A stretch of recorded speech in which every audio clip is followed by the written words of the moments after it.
The rumors, they are a churning. Hello, good afternoon, and welcome back to me on the whatever you want to call it show. I'm refusing to name it. I'm William Bart. I have dogs, they like barking. And there's rumors going around various sources close to the White House that Joe Biden is either dying or possibly dead. Anyways, we're going to jump right into this. This is Wendell Husabo. Don't know him. Biden is almost completely healthy, White House physician says.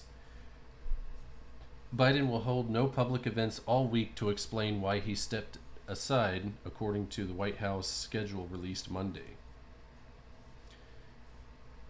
So here it says it's to Karine Jean-Pierre from Kevin C. O'Connor, the physician to the president. President Biden COVID update. President Biden completed his 10th dose of Paxlovid this morning. His symptoms have almost resolved completely. His pulse, blood pressure, respiratory rate, and temperature remain absolutely normal. His oxygen saturation continues to be excellent on room air. His lungs remain clear. The president continues to perform all of his presidential duties. I will continue to keep your office updated with any changes in his condition or treatment plan. Respectfully submitted, Kevin C. O'Connor. But I want to bring this to your attention. Dossier.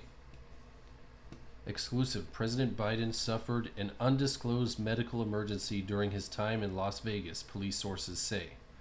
Air Force One flew so fast the plane shook on its way back to the East Coast. When President Joe Biden began his campaign trip in Las Vegas last week, everything seemed to be running as smoothly as it could for an 81-year-old president in physical and cognitive decline. The day before he abruptly left town, Biden delivered the keynote address in front of a packed crowd of almost 5,000 people at the NAACP National Convention at the Mandalay Bay Hotel, which is a pretty big event. On Wednesday, Biden was scheduled to deliver the keynote at the Unidos U.S. Annual Convention at the MGM Grand, with thousands in attendance anticipating his arrival. With the venue located right off the Las Vegas Strip, the president's security detail and motorcade required massive outside support from the Las Vegas Metropolitan Police Department. President Biden did not appear at the convention or any of his scheduled events later that afternoon. Instead, he left town, departing Las Vegas on Air Force One for Rehoboth Beach, Delaware, where he remains today. Excuse me.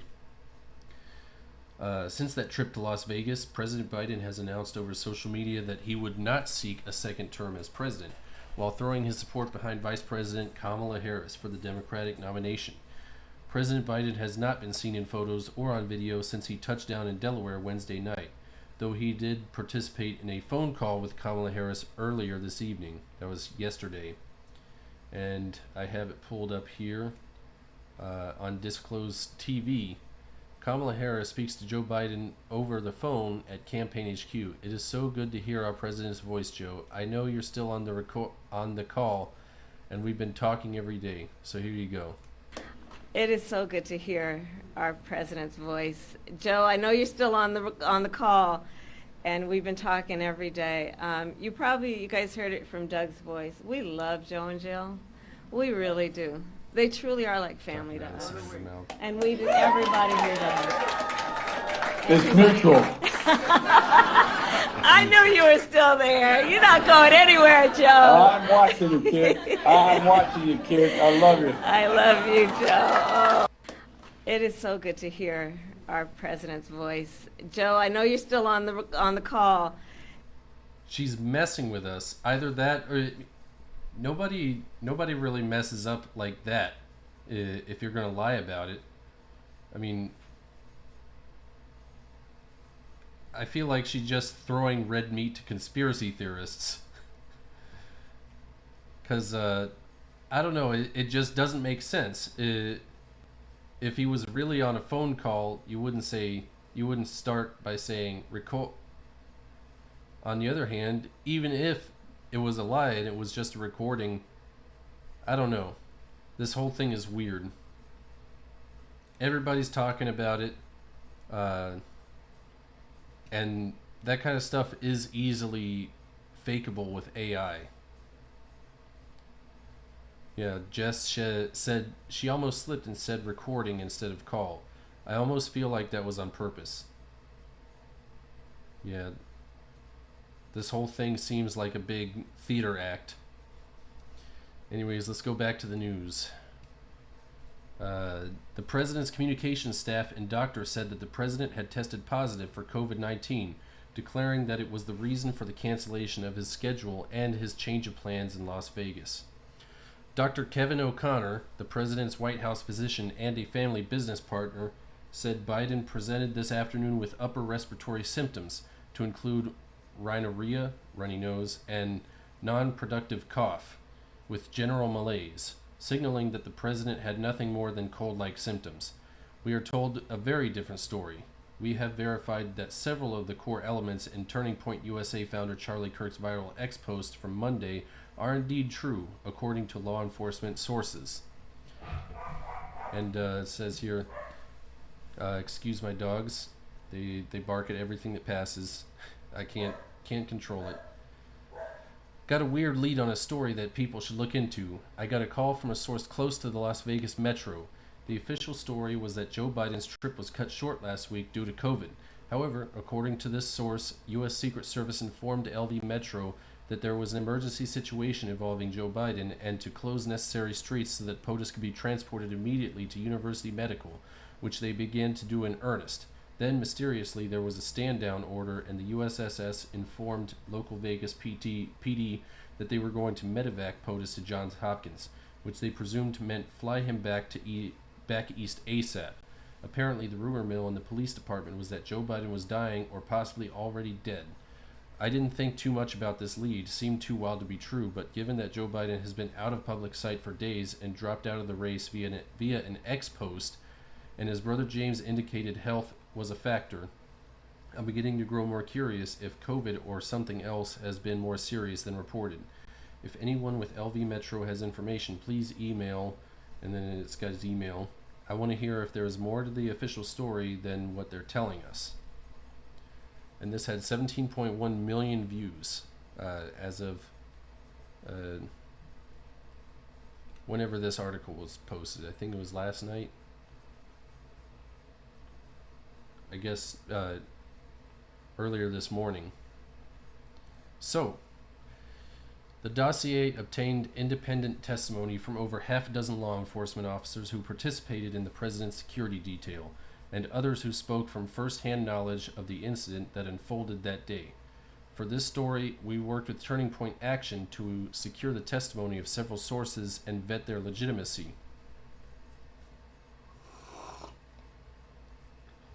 Don't forget to drink your coffee. Officers working the president's detail described that Wednesday as chaotic from the very start. President Biden was already way behind schedule before the incident. Several sources said things really went haywire after he had been present at a famed local Mexican restaurant called Lindo Michoacan, where he was doing the rounds, shaking hands and greeting donors. Then suddenly, when he was supposed to be scheduled to deliver the Unidos US speech, all hell broke loose. Reminds me of this quote I remember from Game Grumps when they're doing one of their character voices. It's like somebody who's really sounds constipated. It's like, all hell broke loose! Anyways, several law enforcement officers on duty that day were informed over the radio that the president was dealing with an unspecified medical emergency. Far from a case of the sniffles, this was sent out on encrypted police airwaves, as if something akin to a 5-alarm fire had broken out. Excuse me. We went to IHOP today. By the way, my wife is a full U.S. citizen now. I'm so proud of her. Our sources estimate that it was easily hundreds of Las Vegas metropolitan officers and employees who heard the broadcasts live, so a curious media shouldn't have a problem reporting any follow-ups to this story. The dispatches made clear that this was much more than a mere change of plans because it set into motion so much of their on-duty emergency response apparatus. Radio dispatchers responsible for coordinating with the president's detail requested an immediate surge of law enforcement resources into the area, both to secure the vicinity and to expedite the president's movement. According to these law enforcement sources, the president's motorcade was initially planning on heading to University Medical Center, which was located about 2 miles up the road from the president's position. Police answered the call, rapidly deploying their in-the-box emergency squads to facilitate the reroute to the hospital. While researching for this story, we found that the local NBC affiliate, KSNV, confirmed last week, without much publicity, that UMC was on standby after being alerted about a possible medical issue with President Joe Biden Wednesday afternoon while he was visiting southern Nevada. And here we've got a video. Right now, we want to take you to UMC, the only level 1 trauma center in the entire state of Nevada, and they were more than ready to treat the president today if necessary. News 3's Kristen Drummond joins us live with an interview that you'll only see here on 3. Well, Dana Marie, the response here very swift. The hospital receiving an alert at around 2:15 this afternoon about a possible medical issue with the president not involving trauma. Of course, as we know, the president did not come here to UMC behind me, but team members were ready to go on high alert. From the medical staff along with law enforcement, we saw outside the trauma center this afternoon, just waiting in case the president did arrive. Now, we did see law enforcement appearing to secure the perimeter as well as bring in a dog. I spoke with CEO Mason Van Houweling less than an hour ago. He tells me the Level 1 Trauma Center is ready for these types of emergencies, including one that could be with the president. From working with law enforcement partners to their team members, Van Houweling tells me the hospital adjusted within minutes from trauma to a medical one, which means having imaging as well as lab procedures ready instead of surgeons, x-rays, and CTs. The hospital remained in contact with President Biden's security team with updates to make sure they were ready in case something else happened. But as we know, he did take off and left Las Vegas. We're extremely proud of how we responded. We opened up our incident command center today, tested that system, that worked well. So again, a great report from a non-event today that could have been potentially a major event. So really good practice for the hospital. Now, Van Houweling tells me that he was able to assess the team in action. He is very proud of his staff for how they did respond. Again, President Biden did not come here to UMC, but if he had been here, Van Houweling tells me it would have been a first for the hospital to treat a president for a medical issue.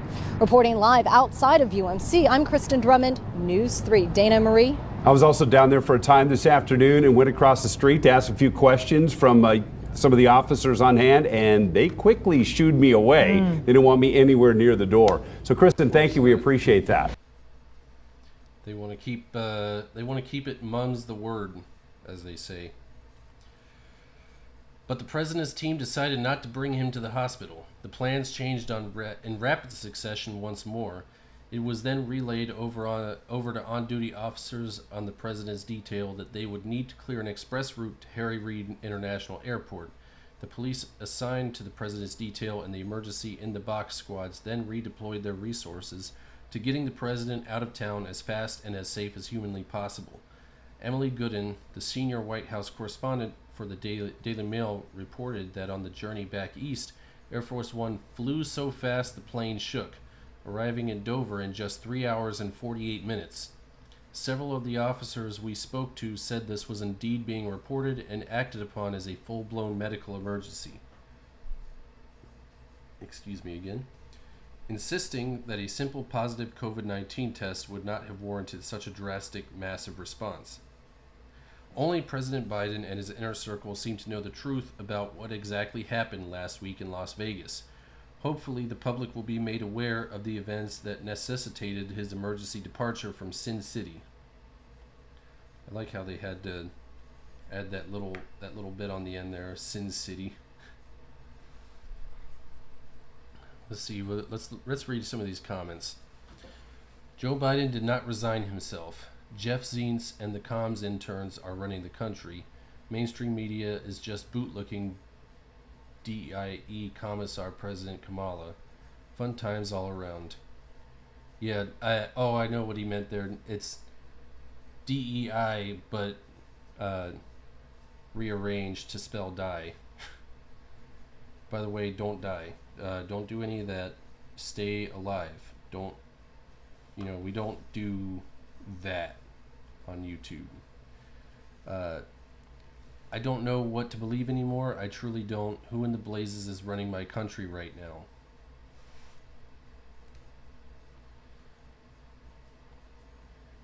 The Kenyan. That fool was never running anything but his mouth. Who in the blazes is running my country right now? Same people who've been running it because it was never the figurehead Biden. The cabal. Trademark. Obama. No, I don't think it's Obama. I think it's for the majority of the time that Biden has been declining. I believe it's been Jill Biden. Joe Biden's just there to be the face. Anyways, what else is I gonna bring up? Oh, no, I don't want to bring that up.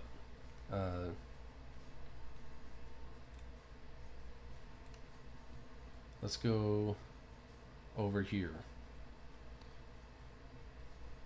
This is the document from the doctor who was treating Biden. Can we get a trusted source to perform a wellness check? None of this sounds plausible. There's a seal on the doctor's note, but not the president's campaign dropout. Oh yeah. Let's go to Joe Biden.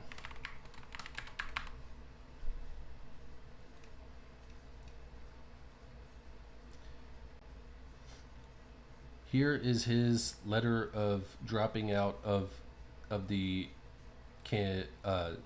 dropping out of the race for the presidency. My fellow Americans, and by the way, this is not on official White House letterhead. This is just an X post.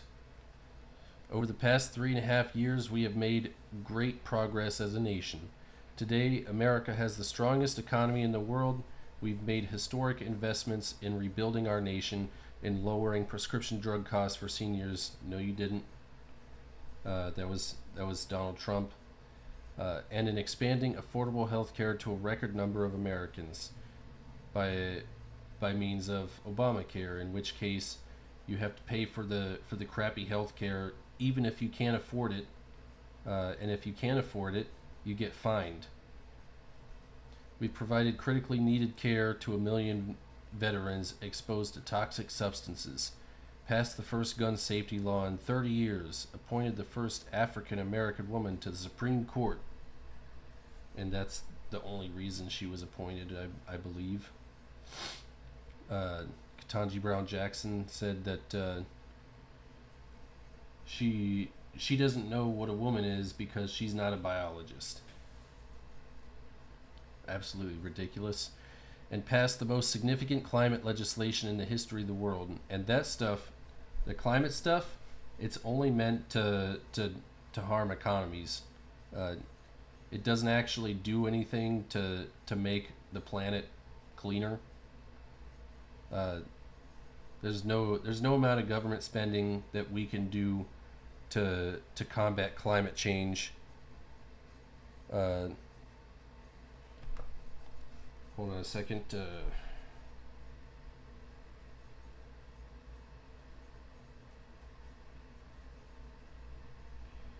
recording right now.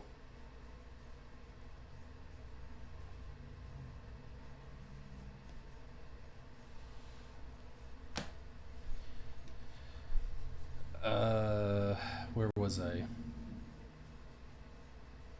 Oh, right. So there's no amount of government spending that we can do to combat this supposed climate change because, as long as we keep going, countries like India and China will just keep polluting more. They don't actually care about any of this stuff. All they care about is beating us economically. Mostly China. India just they pollute just because. America has never been better positioned to lead than we are today. I know none of this could have been done without you, the American people. Together, we overcame a once-in-a-century pandemic and the worst economic crisis since the Great Depression. We've protected... No, you didn't. You didn't do that. That was going to happen anyways after you ended the lockdowns. The unconstitutional COVID lockdowns back in 2020 and early 2021. Yeah, it makes sense that it would harm the economy to lock everything down. And they blamed that on Trump. But then when we ended the lockdowns and the economy naturally rebounded, Joe Biden took credit for that. That's a bunch of baloney.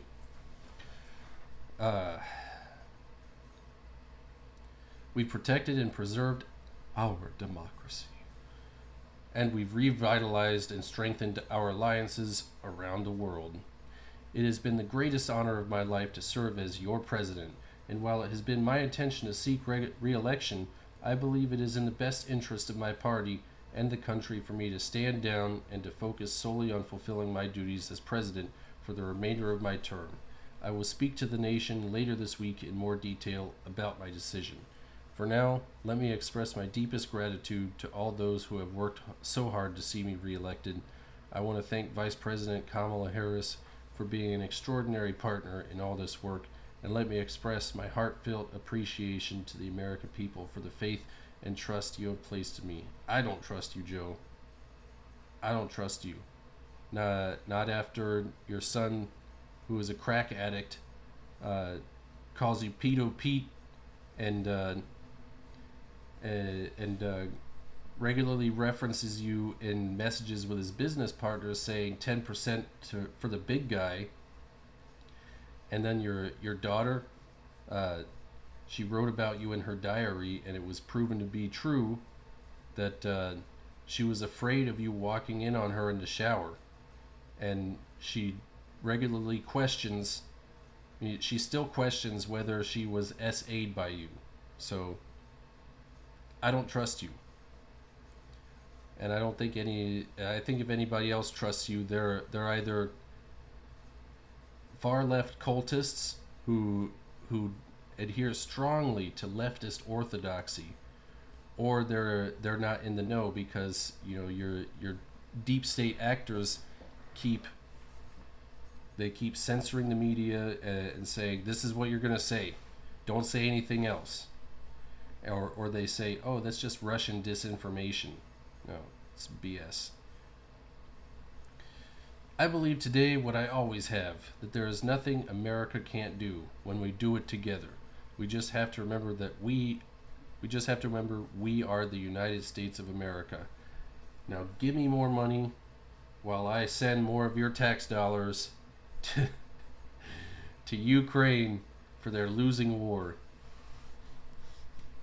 Man, I really hate the Democrats, but you got to respect them. They got more gumption and more bravery than most people in the Republican Party. The Republican Party is full of spineless jellyfish who just roll over when push comes to shove. And I hate them even more. I wish they would push back harder on Democrat BS. Anyways, what did I do this morning? I went to my wife's U.S. citizenship naturalization ceremony at the USCIS. She's a full-blown American now.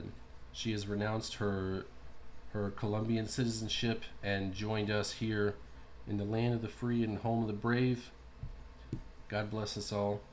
And we got a lot of pictures. It was pretty fun. Then we went to IHOP afterwards, and we all shared a bunch of pancakes and coffee. It was pretty fun. IHOP's pretty good. a lot better than I remember they used to be. But yeah, that's what I did this morning. If you're interested, please smash that like button. Follow me for more breaking news videos. I'm trying to do it at 10 a.m., 1 p.m., 4 p.m., and 6 p.m. Or maybe I could just make it like whenever I see another story, I could just do another upload. I don't know. But yeah, tick the bell and follow me on X at William H. Bart. And I'll see you later. Ciao.